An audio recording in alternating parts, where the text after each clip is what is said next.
officially out. It is the lead story today. Should be for any show, frankly. Chris Broussard in 15 minutes. It's a mess now. Officially, rumor stage has started in Los Angeles, and the worst-kept secret in the league now, I'm being told last 48 hours, Luke Walton's done. Not saying he should be, but he is. And the name that will surface, and there's going to be a lot of names surfacing around the Lakers now. Remember, we came out over a year ago, and said LeBron to the Lakers. We got a lot of pushback. But one of the reasons I heard that was from people in Los Angeles in the entertainment industry saying LeBron's making it clear to people beyond the velvet rope he's coming to Los Angeles. That's why when he signed with the Lakers, Jerry West went out publicly and said, big deal. Everybody knew he was coming to Los Angeles because Jerry West, he's also at the Bel Air Country Club. He's behind the rope. He's in that circle of big names in Los Angeles where the rumors really start from. And so the NBA has a history of blaming the coach. So as the season's unfolded, the first carnage is going to be Luke Walton. But I thought this morning it was time for delicious pie. It's the blame pie. And I think there's a lot of blame to go around with this first disastrous season. So where would I put the percentages? I would say we'll have a pie chart for you. 20% of the blame is on LeBron's groin. Shame on you, LeBron's groin. He missed 17 straight games with a groin injury. Okay, that's the longest streak of consecutive games missed in his career. The team has gone 6-12 without him in the lineup, and that's when the disarray really started. I think almost a quarter of the issues have been LeBron's injury. The second thing, but I'd put it at a higher percentage because I think leadership matters, 30% on Magic and Rob Pelinka running the team. This will be the 6th straight season without a playoff berth. LeBron did come to Los Angeles, so Magic landed him. But again, many people believe LeBron, entertainment, Maverick Carter, that was going to happen anyway. And by the way, the roster is kind of a mess of one-year contract, goofy guys. Michael Beasley, Rondo, can't play or stay healthy. Lance Stevenson, never been a go-to guy. Not guys that really connect with LeBron, not LeBron's type of guys. So I think they get 30% of the blame. Then I'm going to give 12.5% blame, number one, to Clutch Sports. That's the group that represents LeBron. Rich Paul leads that. It's his agency, and they represent Anthony Davis. Listen, that whole trade thing, they were too aggressive, too many leaks. I mean, it was like the White House. There was a leak every 15 minutes. You got to put some blame on they didn't handle it well. Rich Paul, smart guy, will do fine over time, but it was his first big move, and it was kind of a mess, and too many stories got out, and your job as an agent is to keep stuff out of the papers, not into it. I'd also give 12.5% blame to Luke Walton. Now, that seems very low, but I don't care if you had Greg Popovich. How many games are you winning with Lance Stevenson, a bunch of kids, and an aging LeBron? Now, I do think Luke Walton struggles to find an offensive identity. His substitution patterns are way too random for me. I watch coaches out of timeouts. He's not great at that. Magic Johnson, according to the LA Times, in November, Magic Johnson had a shouting match with him and demanded that Luke create an offense that was identifiable. I watch every Laker game. That's my biggest complaint. His substitution patterns are weird. They're not very good out of timeouts. And frankly, I don't know what the hell that offense is.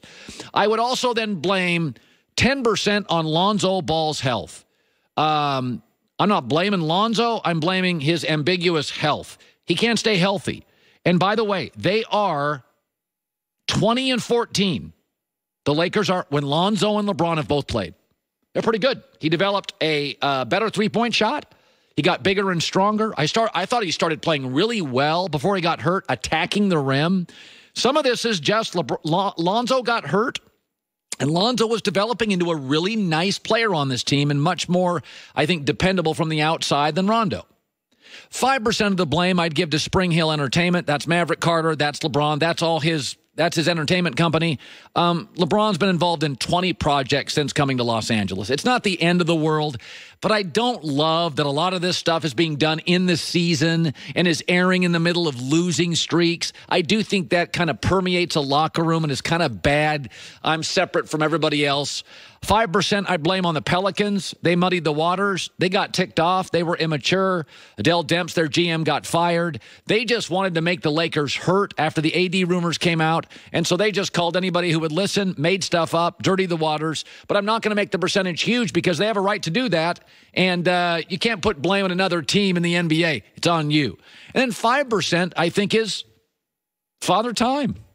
Folks, LeBron's in his 16th season. He turned 34 in December.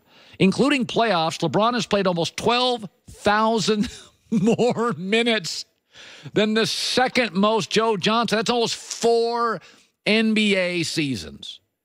So I think when you look, if you want to create the blame pie, I think the largest share goes to the people running the franchise, Magic and Rob Pelinka.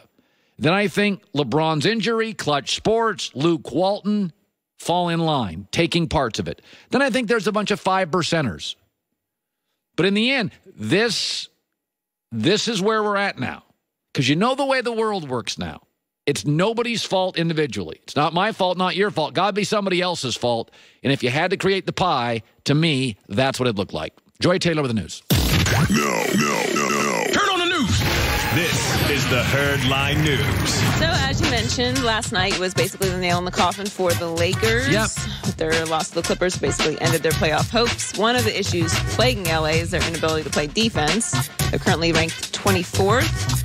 And talks of those struggles resurfaced last night when Kyle Kuzma apparently tried to shove LeBron into playing some defense. Now, this is getting a lot of circulation on the internet, so obviously it looks very odd. It looks as if Kuzma's just pushing LeBron into Gallinari to contest the shot. It's probably more likely that they didn't do the defensive switch and Kuzma kind of got stuck behind LeBron and was kind of giving him a nudge like, I didn't make the switch, get over there.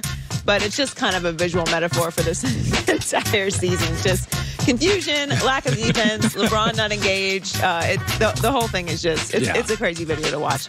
So they've plummeted in the Western Conference. They're now 10th at 30-34. Yep. 5.5 games out of the final playoff spot. Yikes. That was rough. Yeah, rough. Not that the Clippers are a good team, so it's not that it was a bad loss to a bad team like it was with the Suns. This is just a game you had to win. You had to will yourself to win in this spot. It's been a bad week.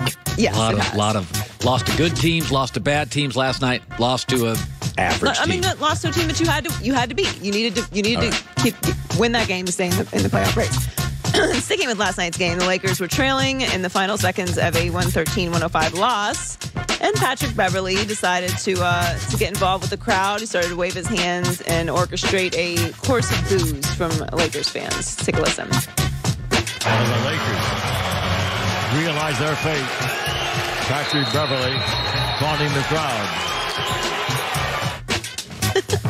Patrick Beverley is a good player, yes. And he certainly plays with a chip on his shoulder. Oh, he's one of the old school guys. Yes, yeah, for sure. But the story of the Clippers and the Lakers this season is pretty interesting because everyone pretty much thought that the Clippers were just mailing it in for the rest of the season after that Tobias Harris trade. It looked like, okay, like whatever happens, happens. And they've made an incredible playoff push, and they're in 7th place in the West at 37-29. It looked like it was the end of the Clippers, really. And that there's a strong belief in that organization. They're landing Kawhi Leonard. It's a very strong belief. Yeah, and we've been talking about it all year, and they're in a good position. So it'll be interesting how those two teams trend moving forward in Los Angeles. And finally, with the NFL Combine coming to a close, the draft is approaching, and if the current betting odds are right, the Cardinals are going to take either Kyler Murray or Nick Bosa. Okay, so Vegas has them tied. Yes, they are co-favorites to go number 1 in the draft, which is interesting because we haven't really been talking about Nick Bosa at all. And Alabama defensive tackle Quinnen Williams is next, followed by Dwayne Haskins. So it's interesting. Now, the one thing that nobody's really talking about with Kyler Murray is he's only started one whole season. Both he and Dwayne Haskins could really use another 12 games, but the bottom line is if I'm Kyler Murray with my body type, I'd rather get in the league. I'd rather get him in the league. I'm with you there. I'm not saying that he should stay or anything like that. I'm just saying nobody's talking about his lack of experience. And when you compare what Baker Mayfield did in college to Kyler Murray, like everyone's comparing the two of them. They're not comparable. You know, it's funny, Joy. Years ago, Bill Parcells used to have a couple of rules on quarterbacks. And this was college quarterbacks. And they were absolutely gospel in the NFL. One of them was no celebrity quarterbacks, Tim Tebow. Well, that's done. With social media, college quarterbacks do become stars. So that one no longer. The other one was 26 starts. And it's funny, I used to be very rigid on that, but we're seeing this in all sports now. Like NBA, 1 year to the pros. I think you just have to live with it, and I do believe the college game is now being pushed into the NFL game. It translates more seamlessly now to the pros. I used to be really rigid about that. Like, if you start 1 year, it's not going to work. Mitch Trubisky started 1 year and got to the playoffs. So I'm kind of pushing back on the have to have 28 starts because I think these guys come into the NFL now and they run a lot of their college offense. And I also think, Joy, these guys now, these kids have these 7-on-7 camps they didn't 15 years ago. Yeah, no, they do play a lot more. Way more. They have different training, and they have access to more information, studying, tape, all of that. I'll give you all that. He started 17 total games.